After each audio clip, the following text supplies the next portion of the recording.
Assalamualaikum warahmatullahi wabarakatuh.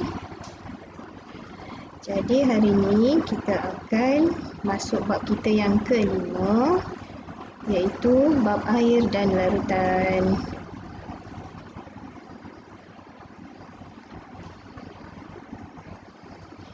Baik. Okey, yang pertama, bila kita nak belajar tentang bab air dan larutan, subtopik kita yang pertama ialah sifat fizikal bagi air.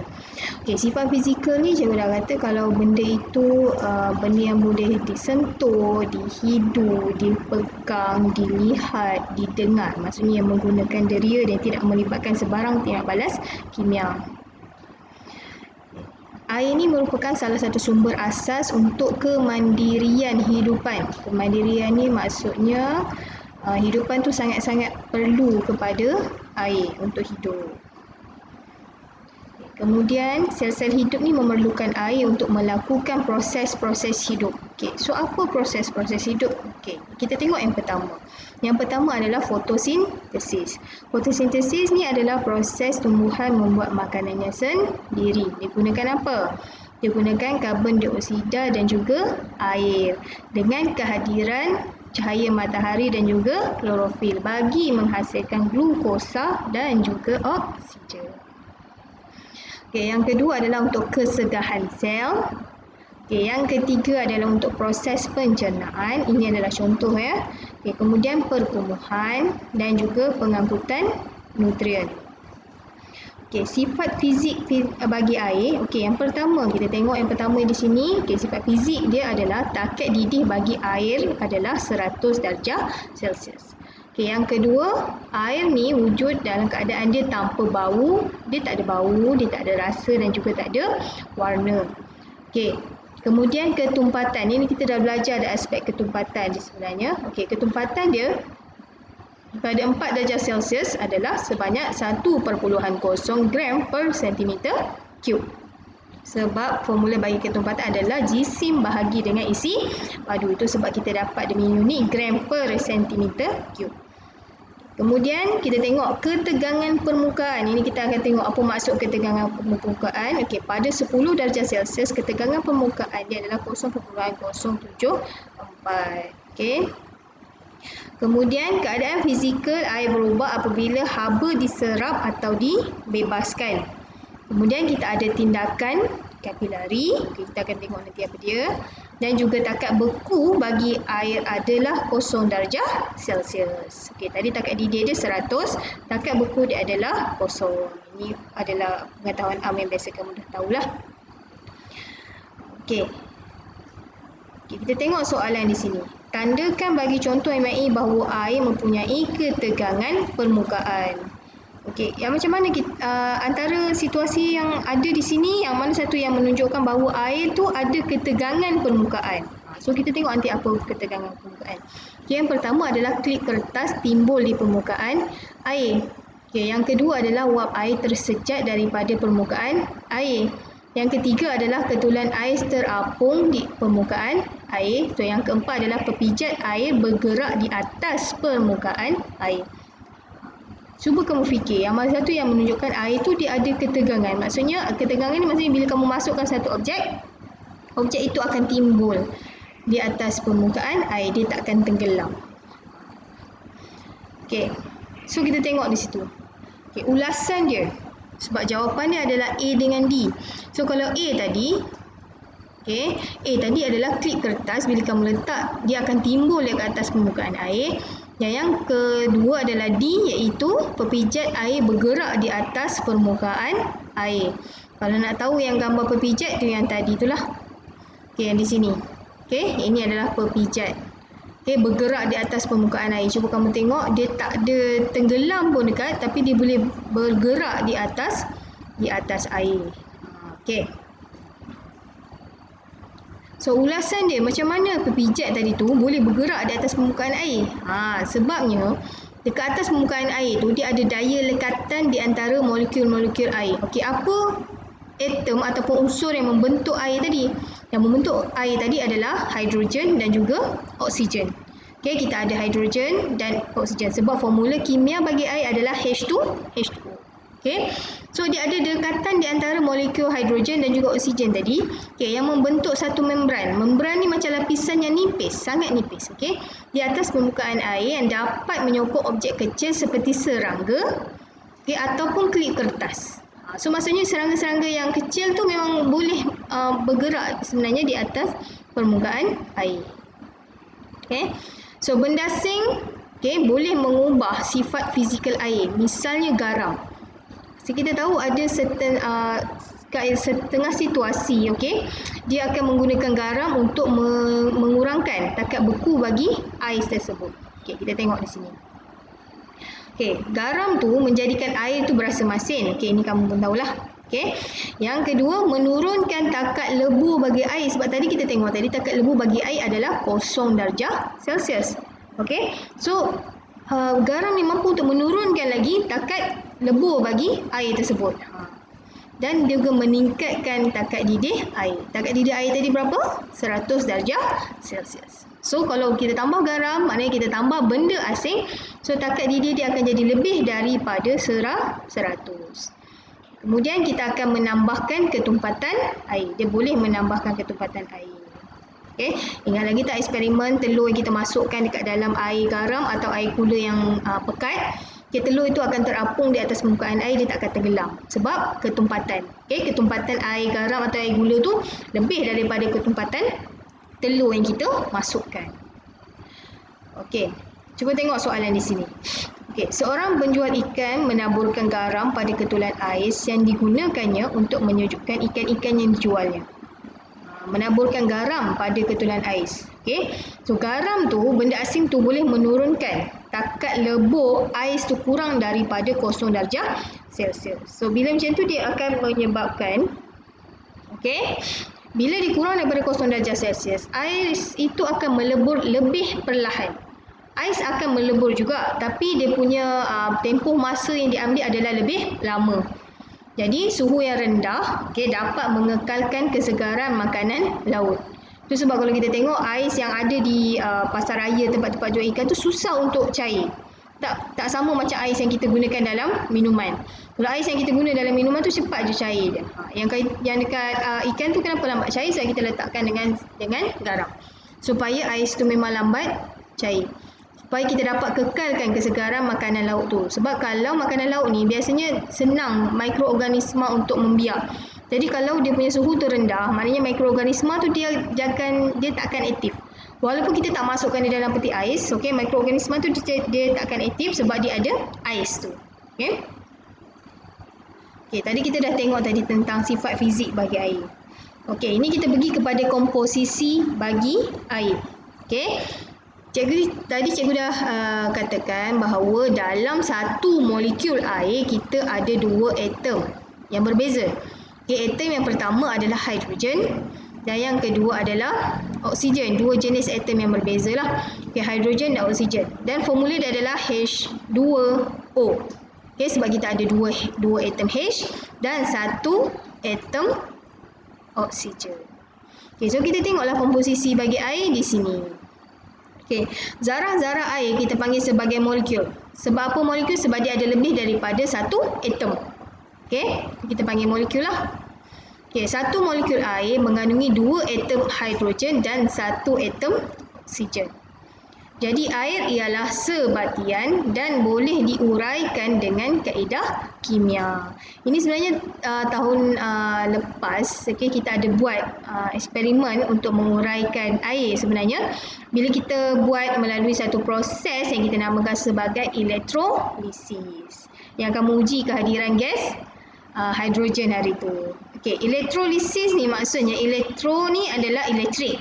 Lisis tu maksudnya penguraian. So elektrolisis adalah penguraian bahan kimia menggunakan elektrik. Okay. Ingat lagi tak yang ni? Kita dah pernah buat dah. Okay, kita gunakan elektrod karbon. Okay, kemudian dekat sini kita masukkan air suling yang kita titiskan atau kita campurkan dengan 3 titis asid sulfurik cair. Okay, asid sulfurik cair kita masukkan di situ. Okay, dan kita akan sambungkan dia dalam 1 liter lah. Okay, kita ada bateri di sini. Okay, kita ada sel dan kita ada switch. Okay, selepas beberapa jam, Okey, cuba tengok di sini. Kalau kamu tengok pada awalnya, kedua-dua tabung uji tersebut dipenuhi dengan air, tetapi selepas beberapa jam, kalau kita lihat di sini elektrod positif atau pada anod ni tadi, dia akan mengandungi gas oksigen di dalam tabung tersebut. Manakala di bahagian elektrod negatif di katod pula, dia akan dipenuhi dengan gas hidrogen.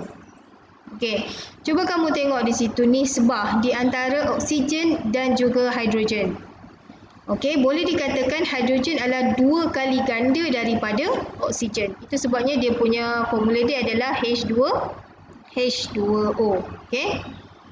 Jadi elektrolisis bagi air. Okey, ingat lagi tak ni sel yang kita gunakan hari tu? Okey, ini adalah sel yang kita gunakan hari tu. So, beberapa titis asid sulfurik cair tu kita tambahkan dalam air ni, tujuan dia adalah untuk meningkatkan kekondusian elektrik dan mempercepatkan proses elektrolisis itu berlaku. Jadi semasa elektrolisis tu, arus elektrik dia akan mengalir melalui air daripada anod ke katod. So dia akan bergerak daripada terminal positif ke terminal negatif. So daripada anod A ke K. Okey, daripada A, sebab A sampai dulu baru K. Jadi, gas oksigen dibebaskan daripada di anod, manakala gas hidrogen akan dibebaskan di katod. Okey, oksigen anod, hidrogen di katod. Jadi isi padu hidrogen adalah 2 kali ganda daripada isi padu oksigen. Okey, iaitu dalam nisbah 2:1. Okey, kalau kita tengok dalam gambar di sini di bahagian kanan ni sini adalah gas oksigen dan di bahagian kiri di sini adalah gas hidrogen. Okey.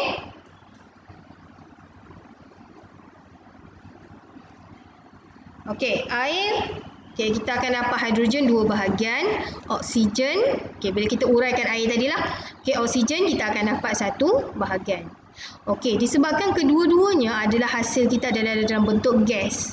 Jadi, kalau macam mana cara kita nak menguji kehadiran gas tersebut? Okey. Kalau kayu uji bernyala, okey, kita gunakan untuk mengesahkan kehadiran gas hidrogen. Gas hidrogen tadi ada pada katod. Jadi hidrogen akan terbakar dan satu letupan kecil berbunyi pop. Okey, yang berdesing yang kita pernah buat hari tu, dia bunyi berdesing. Okey. So untuk kehadiran gas hidrogen. Okey, kayu uji berbara. Berbara ni maksudnya dia tidak ada nyalaan, dia hanya ada bara macam kamu buat barbecue tu kan, kita ada bara saja. Okey, digunakan untuk mengesahkan kehadiran gas oksigen. Sepatutnya kalau bekalan oksigen mencukupi, kayu uji berbara tu dia akan menyala. Sebab apa dia akan menyala? Sebab tadi bara, bila ada bara, bila kita masukkan dengan oksigen, dia akan menyala. Sebab apa? Sebab oksigen akan menyokong pembakaran. Maka kayu uji berbara akan menyala semula. Okey? Ingat ke tak kita pernah buat ni, menguji kehadiran gas hidrogen. Kita gunakan kayu uji bernyala, gas hidrogen, dia ada bunyi pop. Okey? Bukan macam pop-pop tu, tapi bunyi dia adalah berdesing. Okay. Kalau untuk oksigen pula, okay, gas oksigen, kita masukkan kayu uji berbara. Cuba tengok, tak ada api kan dekat sini? Okay. Kalau kita masukkan dengan gas oksigen, sepatutnya kayu uji berbara ni akan menyala semula dengan marak. Sebab tadi bara, bila campur oksigen, maksudnya oksigen akan membantu bara tersebut untuk menyala dengan lebih besarlah api dia. Okay. Okey, yang seterusnya adalah penyejatan air. Okey. Tadi kita dah tengok sifat fizik bagi air, kita dah tengok komposisi bagi air, kita dah tengok elektrolisis dan untuk subtopik yang terakhir dalam 5.1 ni adalah penyejatan air. Sebenarnya proses penyejatan ni bukan satu benda yang baru lah untuk kamu sebab hari-hari kita buat lah sebenarnya. Kalau kamu cuti-cuti ni kan, kamu ada tolong ibu bapa menjemur pakaian, okey? Itu maksudnya proses penyejatan berlaku. Penyejatan berlaku apabila cecair bertukar kepada gas. Okey? So proses penyejatan ni adalah perubahan air kepada wap. Okey, pada sebarang suhu di bawah takat didih. Okey, pada sebarang suhu. Okey. So maksudnya di sini kalau kamu jemur pakaian, Ada pakaian yang cepat kering, ada pakaian yang lambat kering. Bergantung kepada suhu lah, sebab dia takkan ada satu suhu yang spesifik untuk pakaian tu kering. Dia bergantung pula kepada jenis fabric. Okey. So, penyejatan air ni dia akan berlaku dengan perlahan. Sebab kalau kamu jemur pakaian, contohnya kamu jemur pukul 8. Pukul 8.30 kamu tak boleh angkat lagi pakaian yang kamu jemur tu. Sebab apa? Sebab dia masih belum kering. Masih belum kering sebab air tu masih belum disejat sepenuhnya. So, proses itu akan masih agak lama. Itu yang dikatakan perlahan. Okay? Kerana melibatkan molekul-molekul air dibawa di permukaan yang terdedah kepada udara. Okey, jadi proses penyejatan air. Macam mana proses penyejatan air itu berlaku? Kita tengok dari segi andaian lah macam mana proses itu berlaku. Okey, yang pertama adalah molekul air ni akan tersejat dan berkumpul di atas permukaan air. Okey, molekul air ni dia akan tersejat. Okey, kemudian angin tu, okey, angin yang datang lah sebab memang kita ada peredaran angin walaupun kita kata tak ada angin kuat sangat. Kadang-kadang kita tak rasa tapi angin tu masih lagi ada. Okey, dia akan meniup molekul air ke tempat lain dan ini akan menghasilkan ruang kosong di atas permukaan air. Jadi yang ketiga, lepas angin tu tiup molekul tadi, lebih banyak molekul air yang bersedia untuk menyejat dari permukaan air untuk memenuhi ruang kosong itu. Okey. So macam itulah proses dia berlaku. Maksudnya dia akan pergi satu layer by satu layer, satu layer by satu layer. Itu sebabnya proses dia agak perlahan. Sebab dia ambil masa yang agak lama untuk kita lepaskan molekul tu sedikit demi sedikit. Sebab yang kita lepaskan tu adalah dia punya daya tarikan di antara molekul-molekul tersebut. Kan kita nak lepaskan dia sedikit-sedikit. Okey. Jadi di sini kita tengok apakah faktor yang mempengaruhi kadar penyejatan air. Okey. Yang pertama adalah kelembapan udara. Okey. Yang kedua adalah suhu persekitaran. Yang ketiga adalah luas permukaan air. Dan yang keempat adalah gerakan udara. Yang tadi angin itulah. Okey. Okey, kadar penyejatan air ni dia akan bertambah jika kadar penyejatan air ni akan bertambah jika kelembapan udara dia adalah rendah. Suhu persekitaran tinggi. Kemudian luas permukaan air yang terdedah tu besar. Itu sebabnya bila kamu menjemur pakaian, kamu akan bentangkan pakaian tersebut. Dia takkan kamu takkan perenyukkan dia lepas tu kamu sidai, tak boleh. Dia kena bentangkan dia sebab kita nak tambahkan luas permukaan yang terdedah tu. Okey. Kemudian kalau kita nak sidai pakaian tersebut, kita sidai tempat yang panas. Sebab tempat yang panas ni suhu dia agak tinggi dan kelembapan dia adalah rendah. Okey, bagi contoh yang paling mudah lah sebab memang paling dekat dengan kamu. Dan gerakan udara yang laju. So maksudnya kalau pergerakan angin tu, dia lebih banyak angin sebenarnya, lagi cepat sebenarnya kamu punya pakaian tu kering. Itu sebabnya kalau kamu terpaksa untuk mengeringkan pakaian di dalam rumah ke apa, kamu boleh pasang kipas. Bila pasang kipas maksudnya kita ada pergerakan angin tersebut. So bila ada peredaran udara, pergerakan angin tu, itu yang akan menjadikan pakaian kita tu akan jadi cepat kering. Itu kita masukkan sebagai gerakan udara yang laju. Okey. So aplikasi penyejatan air dalam kehidupan seharian. Okey, yang pertama ni yang memang jelas dan nyata yang kita buat hari-hari iaitu menjemur pakaian. Okey, menjemur pakaiannya apa yang basah lah. Bukan pakaian kering mana ada air lagi nak disejat. Okey. Yang kedua adalah mengeringkan apa tu? Kepingan getah. Tak kisahlah getah ke, ikan masin ke, ikan bilis ke, keripik pisang kan biasa orang keringkan dahulu kan sebelum kita masak. Okey, so mengeringkan kepingan. Kepingan ni contohlah mengeringkan kepingan getah. Lepas tu mengeringkan apa pula tu? Boleh menyejukkan kulit. So, biasa kamu buat benda ni. Lepas PJ panas kan, duduk kat bawah kipas. So dengan cara tu kipas tersebut boleh membantu kamu untuk menyejukkan kulit. Sebab apa kipas boleh membantu? Sebab dia ada peredaran udara atau gerakan udara tu tadi. Okey. Kemudian penghasilan susu sejat daripada susu. Okey, susu pekat dah tadi, susu sejat daripada susu yang asli lah. Ni tadi baru cikgu cakap tadi, ikan makanan laut. Tak kisahlah ikan bilis ke ikan masin ke apa-apa jenis ikan lah. Okey, ini yang biasa masyarakat yang berada di tepi pantai memang tu. Sebab tepi pantai suhu dia memang agak tinggi lah jika dibandingkan dengan kita yang berada di tengah kawasan. Okey, kemudian ini pernah tengok kan dekat KFC ada apa semua. Dekat sekolah kita je tak ada. Alat pengering tangan. Okey. Ni alat ni sebenarnya lebih praktikal sebab kita tak perlu gunakan terlalu banyak kertas tisu. So kita boleh keringkan tangan tanpa menggunakan tu. So kita boleh menyelamatkan kita punya alam lah. Okey. Kemudian ni apa ni? Menutup batas dengan sungkupan sabun. Okay, untuk mengelakkan penjejatan ni kebiasaannya kalau untuk anak pokok yang baru tu hidung. Sungkupan sabun. Ini apa ni? Penghasilan garam. Okey, inilah macam mana cara garam kita dihasilkan. Okey. Jadi itu saja untuk hari ini. Cikgu harap kamu faham dengan subtopik kita yang pertama pada hari ini. Okey, oleh itu, hari ini kerja kita pada hari ini adalah buku latihan, buku modul yang kamu beli tu pada muka surat 48 sehingga muka surat 51. Okey. Selamat mencuba. Assalamualaikum.